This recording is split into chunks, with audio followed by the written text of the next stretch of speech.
Hello mga kakampi!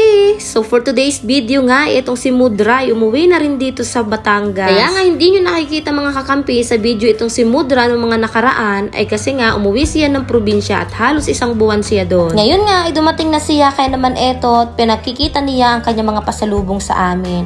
Basta umuwi talaga ang isa sa amin sa probinsya ay hindi mawawala itong mga pasalubong. Kami nga mga kapatid ay isa sa paborito ay itong bibingka sa probinsya namin. Kaya naman itong si Mudra ay talagang dinamihan ng bili. Kasi nga, kapag iyan ay kulang, ay nako, paniguradong may magtatampo kapag hindi nakatikim.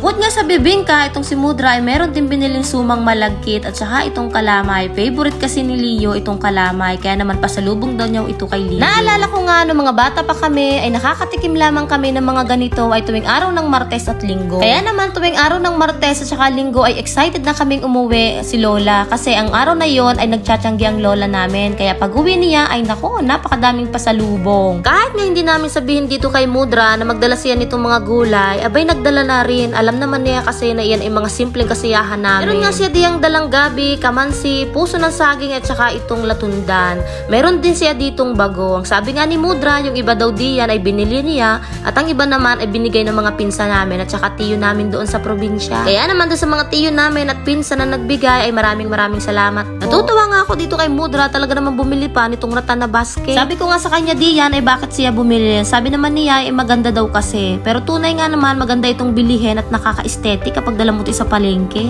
Tamang-tama nga naman kapag mamamalengke ka, hindi na kailangan bumili ng mga plastic o eco bag at dito na lamang ilalagay sa basket. Dahil nga marami ring dalang gulayin itong si Mudra, ay bumili rin siya nitong dilis. Masarap din kasi itong panglagay sa mga gulay. Dahil nga napamalita ko na dito sa aking mga kapatid na nandito na si Mudra at maraming dala, abay, talagang one call away, sumugod agad dito sa bahay. Kung hindi ko sinabi na maraming pasalubong ni Mudra, for sure, hindi naman niyang pupunta.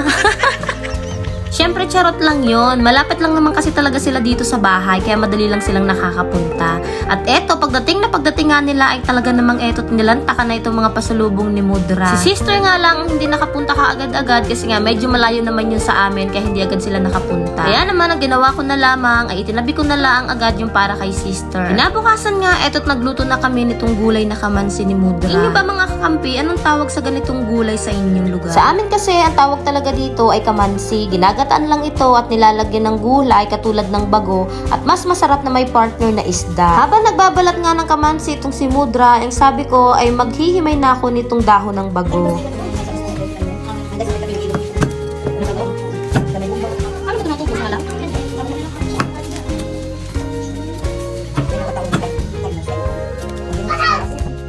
Nang matapos nga kami ni Mudra na mag-prepare ng lahat ng mga gagamitin sa pagluto, ay eto't magsisimula na kami. Una ko ngang nilagay dito ay itong pangalawang gata. Nilaglagay na rin ako dito ng sibuyas, bawang at asin. At iintayin lang natin itong kumulo hanggang sa lumambot itong gulay na kamansi. Alipas nga ang halos kalahating oras na pagpapakulo, eto't malambot na nga itong gulay. At ang isusunod naman natin ay itong dahon ng bago. Dahil nga mabilis lang naman itong maluto, ay pakukuluan lang natin ito ng halos 1 minuto. At nang luto na nga ito, at para naman sa dagdag lasa, ay naglagay na rin ako dito nitong mga dala ni Mudra na dilis. Masarap din kasi talaga ito kapag may kasamang dilis. Pakukuluan nga lang natin ito ulit hanggang sa maluto at isusunod na nating ilalagay ay yung unang gata o yung malapot na gata ng niyog.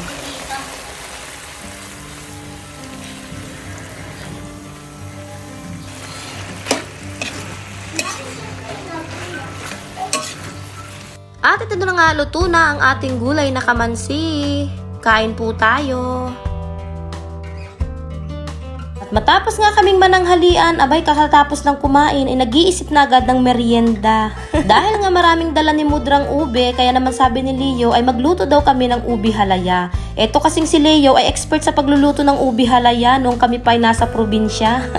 Talent niya talaga magluto niya. Kaya naman ang sabi ko diyan ay siya, sige tayo magluto, basta't ako'y tutulungan mo. At medyo mahirap din talaga magluto nito. At eto na nga, ang una namin ginawa ay nilaga muna namin yung ube at binalatan at saka naman dudurugin. Dahil nga wala naman akong magagamit na pang smash o pandurog dito ng mabilis, ay naisipan kong gamitin itong food processor. Maitry nga. Abay ayos nga naman at napabilis ang aking pagdudurog. Walang kahirap-hirap at talaga namang nadurog na agad itong ube at maganda pa ang kinalabasan.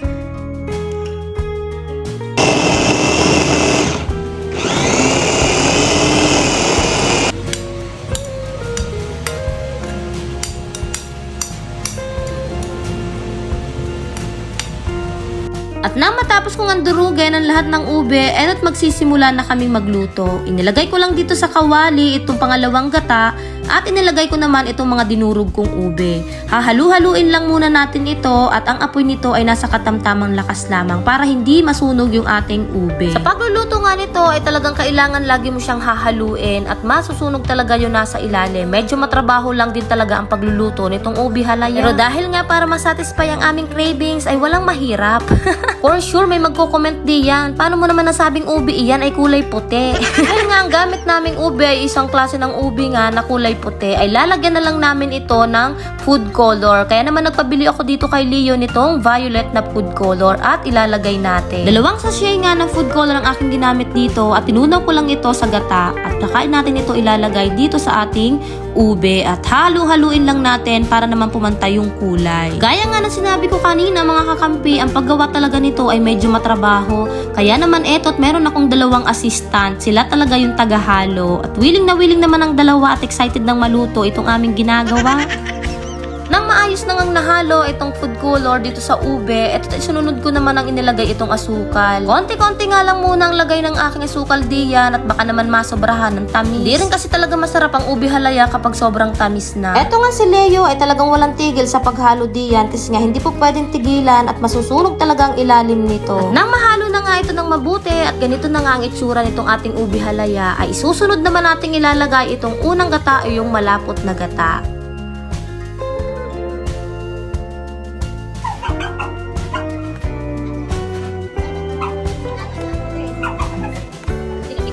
At dahil ganito na nga ang itsura nitong ating ube halaya, ay luto na rin talaga ito.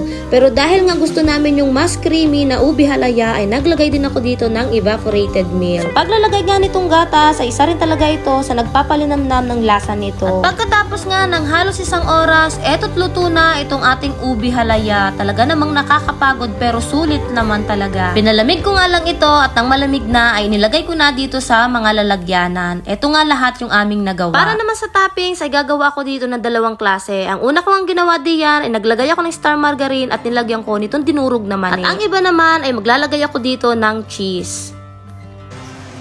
Okay, ano po dito?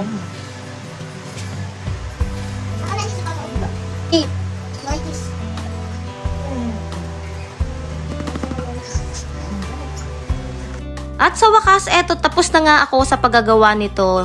Meron nga din akong ditong ginawa na plain para naman sa may gusto ng walang toppings, meron din tayong available. At hanggang dito na lang mga kakampi ang ating video. Takoy paus na. Salamat sa panonood. See you next vlog.